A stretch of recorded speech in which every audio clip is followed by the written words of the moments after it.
अभिषेकस्तोत्रम्। ॐ नमो भवाय शर्वाय रुद्राय वरदाय च पशूनां पतये नित्यम् उग्राय च कपर्दिने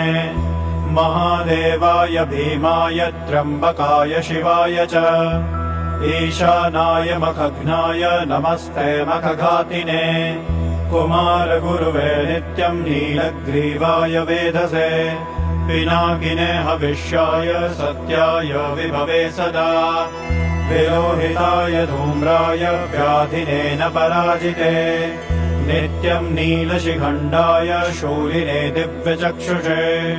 अन्त्रे गोप्त्रे त्रिनेत्राय व्याधाय च सुरेतसे अचिन्त्यायाम्बिका भर्त्रे सर्वदेवस्तुताय च वृषभध्वजाय मुण्डाय जटिने ब्रह्मचारिणे तप्तमान